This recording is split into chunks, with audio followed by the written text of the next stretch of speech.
Hello friends, welcome to this part 3 of the ESD Education for Sustainable Development video series. And in part 1 and part 2 we have discussed about what is the ESD, what are its goals and objectives, and which are the priority areas that we all need to work. Now in this third part we will be discussing somewhat deeper aspects and the history of the ESD. So how we have come up to this point of the ESD so that it will be clear to us that how we need to go ahead. Okay, so let's start. And today let's talk about what is the history of this ESD first. Okay, so let's go back to the 1972 in Stockholm, where the first major international summit or conference that held, which is known as United Nations Conference on Human Environment. Okay, so this has happened in Stockholm, Sweden. Okay, so the first time the declaration of this UN Conference on Human Environment proclaimed that to defend and improve the environment for present and future generations has become an imperative goal for mankind. Then we come to 1977, in which the first intergovernmental conference on environmental education that took place in Georgia.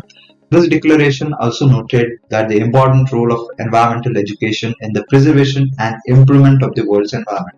So up to this point, you have seen that the sustainable development term has not come, right?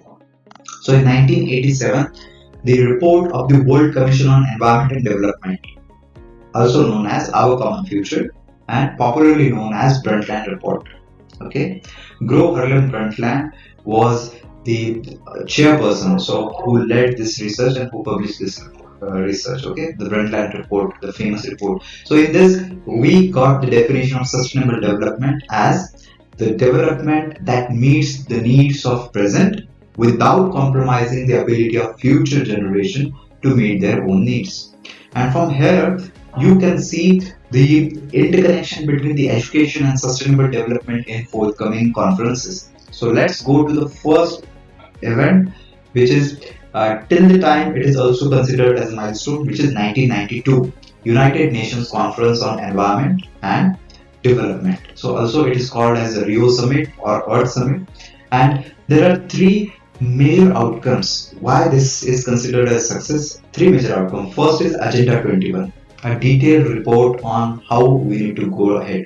Second, the United Nations Framework Convention on Climate Change. This was also one of the outcomes from this Rio Summit. And the third is CBD, Convention on Biological Diversity.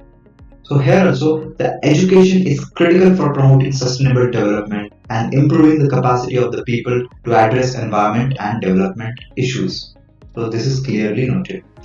And in Article 6 of the UNFCCC, it is dedicated to education, training, public awareness and access to information related to climate change. And also, as we talked about CBD, one of the major outcomes of this. So Article 13 from this CBD also calls for developing educational and public awareness programs with respect to conservation and sustainable use of biological diversity. So you can see from 1972 till this point. So whenever the education and sustainable development, these two terms have come, so every time it has been discussed how education can contribute to sustainable development. And again, so in 2002 means 10 years from the Rio Summit, the Johannesburg Summit, World Summit on Sustainable Development. So here also the resolution, UN General Assembly Resolution 57 254 resolution number, it designated the 2005 to 2014 as the United Nations Decade of Education for Sustainable Development, right? So from here on, in the 2002, it is agreed that from 2005 to 2014, let's all devote one decade for the education for sustainable development, right? And the UNESCO was chosen as a lead agency. And after that, we come to this DESD, Decade of Education for Sustainable Development, from 2005 to 2014. And this has activated hundreds of thousands of people to reorient education globally towards central goal to learn, to live and work sustainability, right? And then throughout this decade also, the UNESCO's World Conference on the ESD, which happened in Bonn, Germany, it also emphasized ESD as a life-saving measure.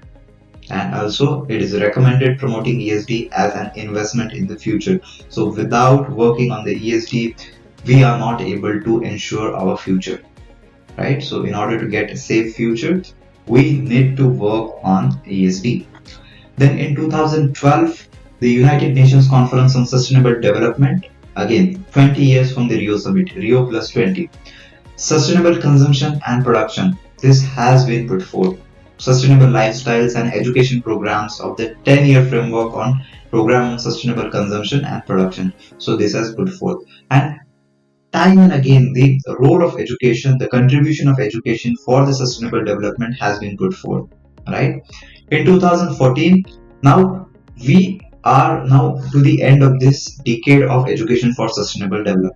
Now, the UNESCO World Conference on ESD in Aichi, Nagoya, in Japan, launched the Global Action Program, GAP, Global Action Program on ESD. The span was for 5 years, from 2015 to 2019. And this program had aimed to generate and scale up the action in all levels and areas of education and learning to accelerate progress towards sustainable development. Right? So after this, we will discuss about this two decade of education for sustainable development and global active program shortly, right? But let us go ahead in 2015, and when the Paris Agreement came, right? In the Paris, the 2030 agenda of the sustainable development goals, we had specifically target 4.7, talking about the sustainable development and how we need to focus on the education, target 12.8, target 13.3, that you can read how the education will be helpful to achieve the sustainable development. Then you can see from the year 2015 to 2016, 17, 19. So time and again, the role of education, the importance of education in achieving the sustainable development has been time and again reiterated by the United Nations General Assembly, right? So till this point, we have seen some of the history, how it has came forward. Okay, so now let us move back, and we will discuss about the two important movement that we have seen, right? The decade of education for sustainable development, and then we came to the global action program 2015 to 2019. Then after 2020 to 2030, we are having this ESD for sustainable development, ESD 2030. Okay, so what was the learning from the previous? Okay, so first talk about the DESD, Decade of Education for Sustainable Development. So the DESD this decade gave us the realization that among other, institutional support is needed. Institutional support is needed in order to scale up and maintain these momentous initiatives, right? Because without institutional support, it is not possible. We gain from the decade of education for sustainable development. And also, then we came to the GAP, Global Action Program. And here we took one learning that the networking mechanism was found to be useful for mutual learning, right? So here one major takeaway was the networking mechanism is being useful, okay, but less so for raising fund and developing joint project. So it was the first realization. And lessons learned also include that networking efforts must be combined with concrete program activities. So it has to be linked with program activities as well, so that the partners will be together and they will work collaboratively for the our goal. All right. So, but one of the learning that we get from this gap is that we received from the gap is the leadership assumed by the government was not visibly demonstrated, because though government were working, they were working to improve on their policy front and bring this ESD into their national agenda as well, but the government's role was not that much visible, right? So that's why the monitoring, the global monitoring has become the main takeaway from this gap, right? So that's why a special window for monitoring and reporting on the leadership taken by the government actors was taken up, so that we can work on this in the coming decade or coming years on the ESD, right? The next important point is about the SDGs. right? So we know that the 17 SDG Sustainable Development Goals were agreed, and achieving all these goals required a profound transformation in the way we live, think, and act, right? So that's why, so it is very essential that ESD and all this learning is integrated. So target 4.7, we have also seen that all learners acquire knowledge, skills needed to promote sustainable development, right?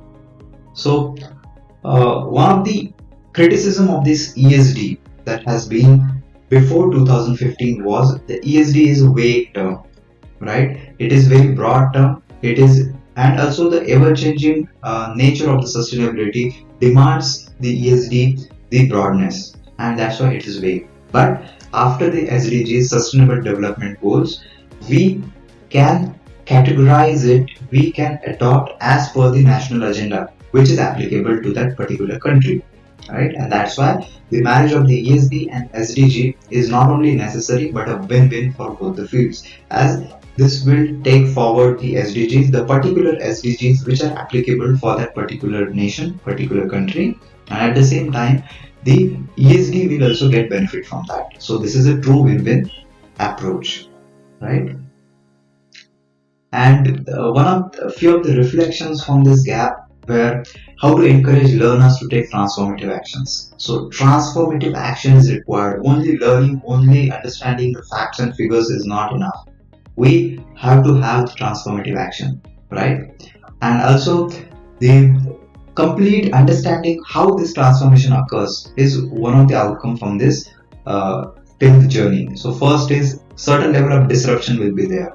It requires to think outside the box. It also requires courage, persistence, and determination, right? And the different stages of transformation is first is acquisition of knowledge and information. Second is understanding the complexity of the realities, right? Then when we understand and when we relate to the issues surrounding us, then we generate the empathic connection, right? And if it is very near to our lives, it is having the relevance to our lives, then we become compassionate with it, right? And then the tipping point arises when the compassionate mind is set on the path of empowerment. So this is how the transformation occurs, and which is very useful for all of us to implement this in our daily lives as well, right? So the pedagogicals means the teaching way. The implications of this understanding are many and various. One is opportunities to launch critical inquiry, exposure to realities relevant to our own lives, and the presence of influential peers, mentors, and role models, as well as tipping points, play an important role in this transformative process that we can take into as a learning for us, right? And about the tipping point, we talk about the education, right? Transformation. At the same time, how to do that? So formal education is not enough. This is very clear understanding that we have to think about formal, non-formal, and informal learning. So all these integration of all these three will be required to have the education for sustainable development, right?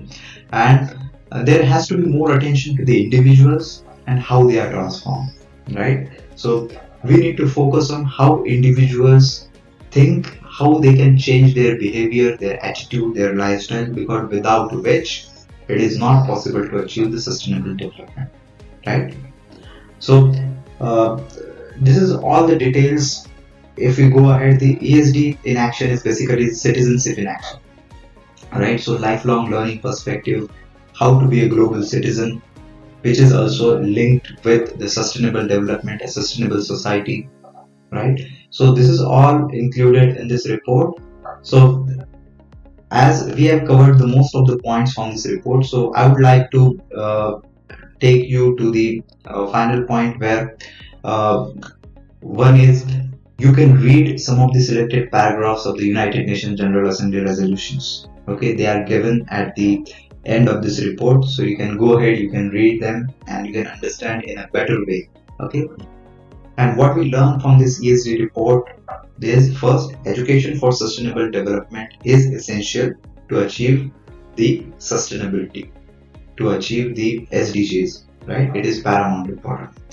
ESD will have the if long-term impacts, right? So if we want to improve the situation without ESD, it is not going to happen.